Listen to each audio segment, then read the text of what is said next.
Ao pensar em perseguidores, normalmente lembramos de celebridades e fãs obsessivos ou perigosos.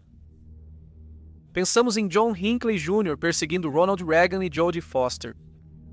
Pensamos em personagens assustadores em filmes como Robert De Niro em Cabo do Medo, Glenn Close em Atração Fatal ou Jennifer Jason Leigh em Mulher Solteira Procura. Tendemos a pensar neles como eventos e histórias exageradamente dramáticos, para fins de contar uma história fictícia, como nos filmes, ou como eventos e histórias que só acontecem com pessoas famosas, como no caso de John Hinckley Jr., ficando obcecado pelo presidente dos Estados Unidos da América, porque quem iria sequer se interessar, quanto mais ficar obcecado por Davi Taylor do Café. Essa percepção de perseguição a reduz a algo aparentemente inofensivo. Tendemos a pensar que isso só acontece com pessoas famosas que têm dinheiro e meios para lidar com isso. Ou que, nas raras ocasiões em que acontece com pessoas não famosas, não é tão sério ou dramático quanto os filmes nos mostram.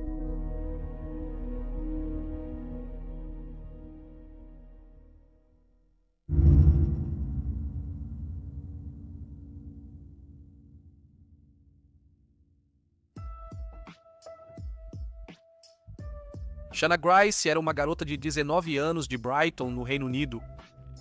Amigos e familiares diziam que ela era uma garota legal, pé no chão, bem relacionada e muito querida por sua personalidade alegre e extrovertida. Ela namorava Ashley Cook desde o ensino médio e pareciam ter um relacionamento feliz e estável. Cheia de energia e esperança, ela se candidatou a uma vaga na Brighton Fire Alarms e, para sua alegria, foi bem-sucedida e contratada em 2015. Ela rapidamente se encaixou e começou a fazer boas amizades com seus colegas de trabalho, que pareciam considerá-la trabalhadora e amigável. Ela se tornou especialmente próxima de um colega chamado Michael Lane. À medida que começaram a trabalhar juntos com mais frequência, Michael, de 25 anos, começou a demonstrar interesse em Shanna. Eles trocavam mensagens pelo Facebook, celular, e logo passaram a se encontrar fora do trabalho. Na sua experiência limitada com Michael, ele sempre foi carinhoso, elogiando-a e às vezes dando presentes. Com 19 anos, a atenção de um homem mais velho era lisonjeira e logo a amizade virou relação sexual. Eles pareciam criar um vínculo forte e ele aparentava ser uma pessoa decente. Mas havia um lado mais sombrio de Michael que ela ainda não tinha experimentado.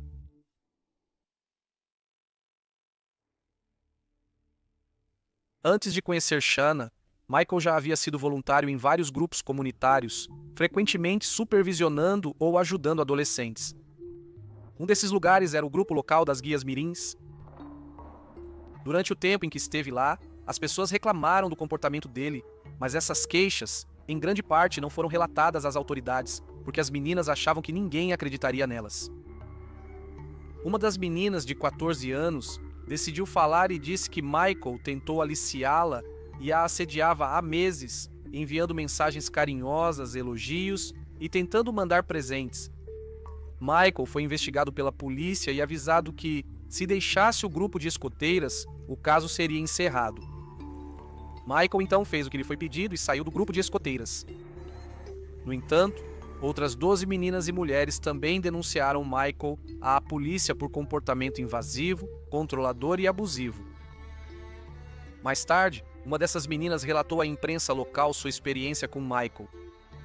Na escola, minha casa ficava a 2 minutos a pé e o pai dele morava na mesma rua. Então eu sempre via ele dirigindo por aí, seja visitando o pai dele ou acho que ele também trabalhava na região. Ele sempre passava de carro e oferecia carona, mesmo sabendo que eu morava a 2 minutos da escola. Eu recusava toda vez. Por causa das vezes em que ele me ofereceu carona para casa depois da escola, e eu meio que agia como se aquilo estivesse me deixando desconfortável, então acho que ele sabia que me fazia sentir assim. Ele me mandava mensagens, sabe, sobre o relacionamento em que eu estava. dizendo que eu não deveria estar com aquela pessoa e que eu deveria estar com ele. Então, naquele momento, achei aquilo estranho e o bloqueei no Facebook. Naquela época existia o Snapchat, um app onde as fotos duravam 10 segundos e não podiam ser salvas. Ele começou a me mandar mensagens e fotos da janela do meu quarto por lá. Como se ele estivesse sentado do lado de fora da minha casa e ele mandava uma foto e dizia: "Eu podia te ver e via pela janela ele sentado na van do lado de fora. Como você se sentiu ao vê-lo?" "Desconfortável. Fechei as persianas, tranquei as portas. O Mike perguntou por mensagem se eu ficaria uma noite em um hotel com ele, caso reservasse um quarto. Ele me pagou 500 libras para fazer o que quisesse comigo, o que provavelmente foi uma das mensagens mais assustadoras que recebi dele. Se eu tivesse ido ao encontro, não sei o que teria acontecido."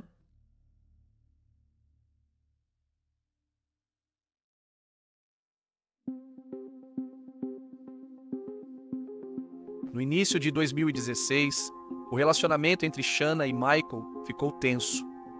Michael passou a controlar onde ela podia ir, com quem falar e o que fazer, ficando bravo se ela não obedecesse. Isso logo se tornou muito agressivo. Ela começou a se cansar do comportamento controlador de Michael e decidiu terminar com ele para voltar com seu ex-namorado, Ashley. Lane não lidou bem com o término e, por causa de seu comportamento intimidador, Shanna deixou o emprego e encontrou outro para não ter que encontrar Michael todos os dias. Michael ficou obcecado por ela.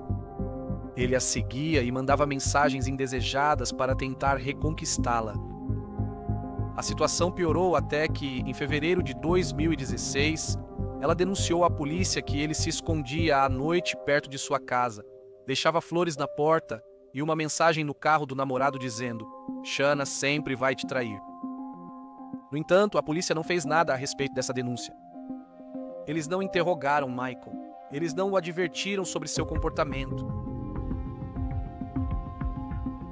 Incapaz de aceitar a rejeição, Lane disse a um amigo que Shanna pagaria pelo que fez e secretamente colocou um rastreador em seu carro para saber sempre onde ela estava. Em várias ocasiões, alguém esvaziou totalmente os pneus do carro de Shanna e Lane costumava passar por lá e se oferecer para ajudar. Com a rejeição persistente, ele passou a enviar cartas exigindo que ela devolvesse todo o dinheiro gasto durante o caso. Após semanas sendo vigiada e sem ajuda, ela foi encurralada por Michael, que tomou seu celular e a puxou violentamente pelo cabelo. Ela acabou conseguindo se soltar e imediatamente denunciou o caso à polícia. Lane a seguiu até a delegacia e o policial. Após ouvir Shanna, decidiu quebrar o protocolo e entrevistar ambos juntos. Na entrevista, Lane se colocou como vítima e Shanna como a vilã, dizendo repetidamente que ela o iludia em um relacionamento contínuo, no qual Shanna usava as emoções dele contra ele, e mencionou mensagens de texto anteriores como prova de que eles eram de fato um casal. O policial multou Shanna por fazer a polícia perder tempo e não relatar antes o relacionamento. Esse foi, sem dúvida, o evento que causou a morte horrível de Shanna.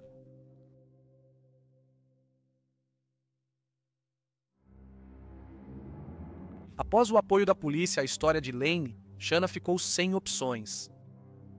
Ir à polícia não ajudava, pois consideravam Lane a vítima, apesar de seu histórico de abusos e tentativas de aliciar menores. Ela estava sozinha. Lane então começou a persegui-la de forma ainda mais intensa. Ele telefonava para ela várias vezes por dia de números restritos e permanecia em silêncio, às vezes só respirando do outro lado. Com o tempo, ele passou a persegui-la com mais ousadia, roubou um objeto e, certa noite, entrou em sua casa enquanto ela dormia, ficando parado sem seu quarto a observando. Shanna, na verdade, estava acordada, mas escondida debaixo do edredom, fingindo dormir, ouvindo os passos dele e a respiração pesada, torcendo para que ele fosse embora. No dia seguinte, ele ligou como de costume e ela o confrontou por invadir sua casa. Então, tem uma pergunta que está realmente me incomodando. Por que você pegou a chave em primeiro lugar?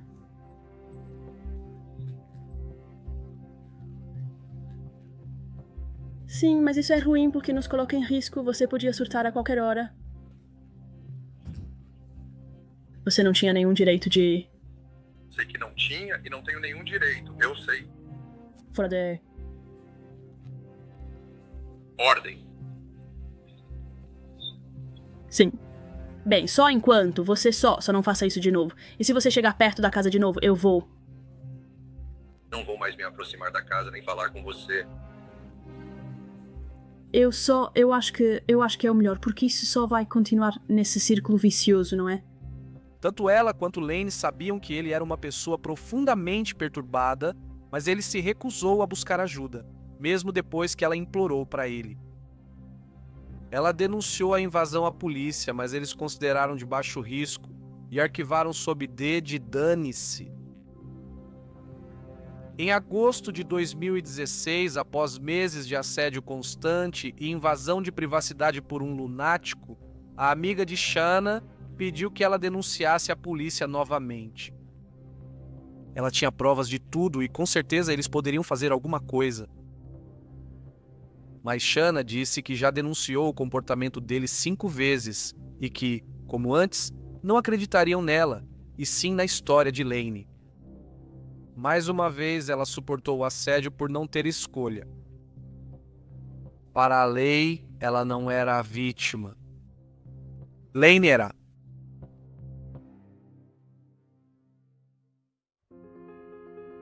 Em 25 de agosto de 2016, colegas de Shauna na nova firma de contabilidade ficaram preocupados quando ela faltou ao trabalho sem avisar, algo incomum para ela. O pai do namorado de Shanna, Ian Cook, foi checar como ela estava a pedido de Ashley. Quando ele chegou, encontrou o corpo sem vida de Shauna de bruços no chão. Havia também 2 pequenos focos de incêndio no quarto, como se alguém tivesse tentado incendiar o cômodo, mas não tivesse feito isso corretamente. Ele a chamou, percebeu que estava morta e acionou a polícia. A polícia examinou a cena e a garganta de Shauna havia sido cortada, o que causou sua morte. O autor incendiou o quarto para eliminar evidências de DNA e deixou o local. Ao redor da cena havia pegadas ensanguentadas e não muito longe dali foi encontrado um par de tênis de corrida manchados de sangue. Após testes de DNA, os tênis deram resultado positivo para Michael Lane. Inicialmente, Lane negou estar na cena do crime no dia do assassinato, mas depois voltou atrás e se corrigiu quando foi revelado que os tênis manchados de sangue tinham seu DNA. Ele então mudou sua história, dizendo que esteve lá, viu o corpo dela morto e ficou com medo de que as pessoas pensassem que ele tinha feito aquilo, então fugiu e não contou para ninguém. Você não vai acreditar em mim, mas eu senti falta disso. Depende de você pela manhã.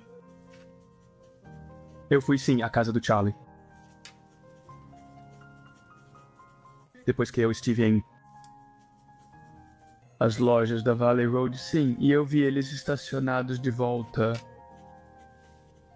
Quando passei pela rua dela, o carro ainda estava lá. Ok, o que eu achei estranho, porque ela estava brava comigo. Eu sabia que ela já tinha começado a trabalhar. Então, era mais ou menos nessa hora. Eram umas 8h20. Então, eu sabia que ela já tinha saído para o trabalho. Então, eu fui até lá, andei até lá, a porta estava aberta. A primeira porta não estava escancarada ou destrancada, não. Ela estava aberta, não estava totalmente aberta. Estava tipo pela metade, melhor dizendo, meio aberta. Então eu entrei lá, a porta do quarto dela estava meio aberta de novo e ela estava no chão.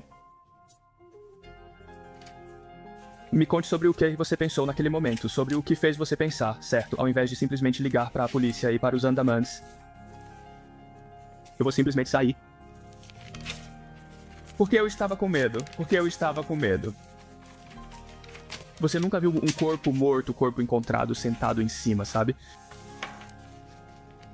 Ok, então vamos seguir com essa ideia de que você estava com medo. Me conte sobre isso. Do que você tinha medo e o lugar acabaria se revelando.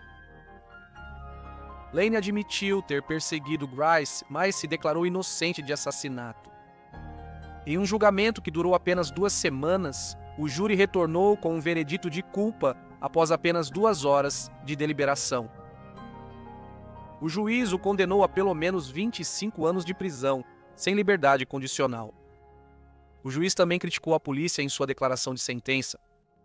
Na prática, o juiz estava colocando a culpa diretamente na polícia, por não reconhecer e agir diante de situações graves e repetidas de risco.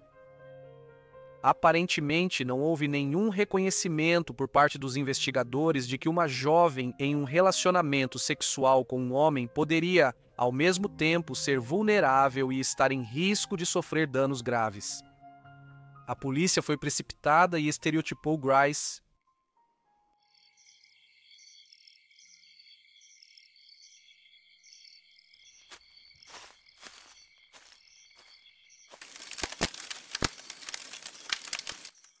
Olá e bem-vindo à análise ao redor da fogueira. Esta é a parte do vídeo onde eu dou a minha opinião com base nas coisas que vi e li sobre o caso. Vou dividir este em duas partes. A primeira parte vai ser sobre Lane, já que há bastante coisa para aprender ali. E a segunda parte vai ser sobre a polícia. Agora, no passado, já recebi críticas de pessoas que assistem aos vídeos dizendo que sou muito brando com a polícia e que sempre fico do lado deles, mas na verdade eu só tento ver todas as perspectivas do caso para entender o que poderia ter sido feito melhor ou pior. E nos casos que estudei até agora, não ouvi nada que seja conspiração policial. Já vi incompetência na polícia antes, mas de qualquer forma vou falar sobre eles na segunda parte desta análise à beira da fogueira. E não vai ser nada elogioso para eles. Eu acho que eles são, em grande parte, responsáveis pela morte dessa garota. Então, vamos começar com Lane. Ele é um exemplo perfeito do psicopata estereotipado. Agora, psicopata não é realmente um termo clínico que é mais usado, mas é o atalho mais fácil que praticamente todo mundo vai entender. Então é por isso que estou usando. Eles são caracterizados por coisas como resposta empática superficial, charme superficial, desrespeito pelos direitos de outras pessoas, não conseguem distinguir o certo do errado, têm problemas recorrentes com a lei, provavelmente porque não conseguem distinguir o certo do errado, têm julgamento ruim e uma incapacidade de planejar para eventos futuros e só conseguem realmente pensar no aqui e agora e no que querem, em vez de qualquer outra coisa, ou seja, são muito focados em um único objetivo. Interessantemente, há muitas pesquisas em biopsicologia nos últimos anos sugerindo que, na verdade, psicopatas já nascem assim porque seus cérebros são literalmente menores em algumas áreas. As partes do cérebro que controlam essas características são realmente menores em psicopatas e são menos ativas, né? Então, há um argumento de que, na verdade, psicopatas nascem assim e não são criados. De qualquer forma, talvez isso seja um tema para outro vídeo. Na minha opinião, Elaine tem todas essas características.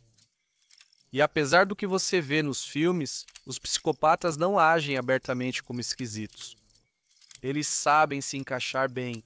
Mesmo sem sentir que pertencem, conseguem parecer que pertencem. Assim, Maicon seguia convencendo até a polícia de que era a vítima. Eles escapam facilmente com charme, usando estereótipos sexistas para ganhar a simpatia da polícia. Com muita frequência composta por homens e sexista, e às vezes também homofóbica. Se algum de vocês já leu algo sobre Jeffrey Dahmer, vai saber que ele também se aproveitava de estereótipos homofóbicos para conseguir a cooperação da polícia. E nesse caso, Michael Lane basicamente disse ao policial exatamente o que ele esperava ouvir. Mulheres são loucas, cara. Então, é muito fácil ser enganado por um psicopata ou por esse tipo de pessoa, mesmo que você tenha experiência. É fácil, até para um psicólogo, ser enganado por eles, porque eles são muito bons em fingir. Shauna tinha apenas 19 anos, com pouquíssima experiência de vida real. Eu sei que muitas vezes pensamos em pessoas dessa idade como adultas, porque legalmente falando elas são, mas na prática elas não têm experiência de vida real, e isso pode te deixar muito ingênuo nessa idade. São mais inclinadas a aceitar as pessoas pela aparência e dar o benefício da dúvida. Pessoas como Michael Lane se aproveitam disso, explorando a inexperiência delas. Por isso, pessoas como André Tate dizem para não namorar garotas com muitos relacionamentos. Essas garotas têm experiência, facilitando identificar abusadores e mentirosos. E garotas mais jovens, menos experientes e mais ingênuas são muito mais fáceis de controlar e manipular. Por isso, eles falam que essas garotas são mais desejáveis, porque as mulheres mais experientes tendem a ter um senso de autonomia muito melhor e simplesmente vão dizer não. E nesse caso, não foi diferente.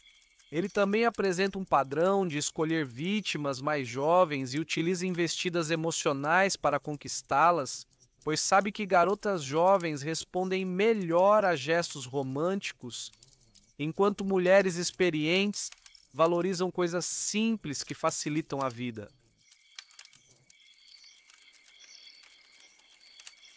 Como muitos psicopatas, eles só conseguem parecer legais e encantadores por um tempo limitado, já que manter uma fachada falsa exige energia e paciência. Então, quando ela finalmente percebeu que ele era um maluco perturbado e tentou se livrar dele, ele imediatamente mudou para outra tática usada por psicopatas: perseguição agressiva e intimidação. Nesse ponto da experiência, a vítima está em apuros de verdade, porque depois que eles mudam de atitude de interesse romântico obcecado para perseguidor possessivo, é questão de tempo até atacarem e provavelmente matarem a vítima. Quero dizer rapidamente isso para qualquer mulher mais jovem que possa estar assistindo, na verdade, não só mulheres, mas qualquer pessoa mais jovem que esteja assistindo.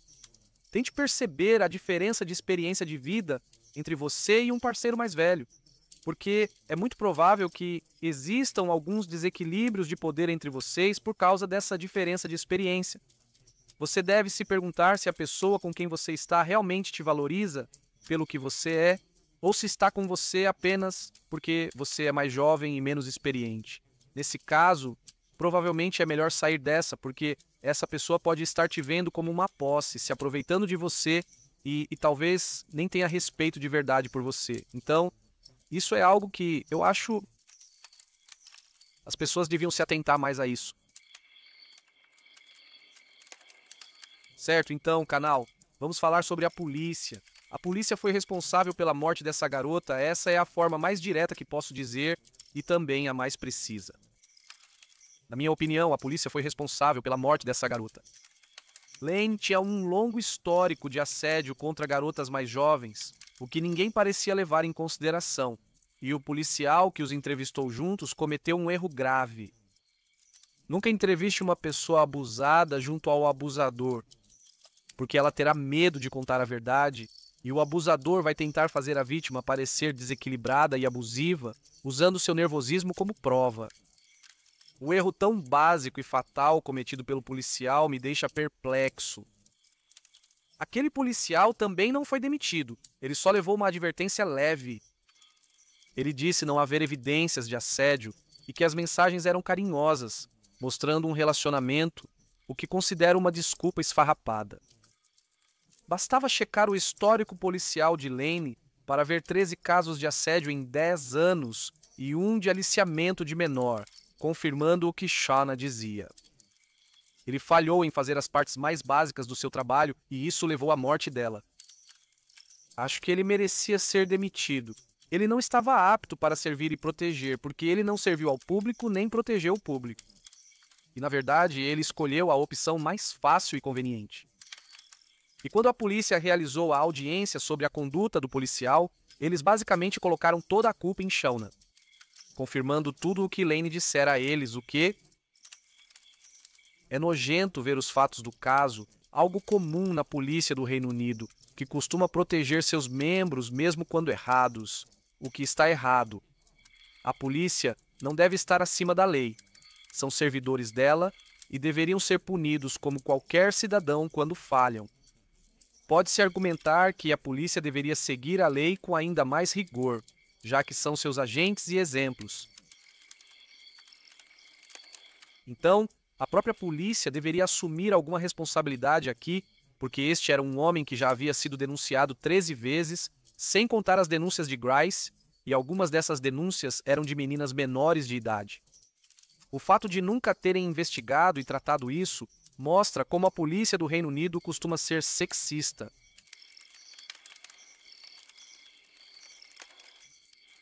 Essa história foi muito triste, especialmente porque poderia ter sido evitada. Se as autoridades agissem rápido, o fato de o juiz ter escolhido criticar a polícia durante a sentença diz muito sobre o quanto eles erraram nesse caso, porque isso é muito incomum. Para um juiz agir assim publicamente, se a polícia tivesse agido corretamente, Shannon Grice provavelmente ainda estaria vivo.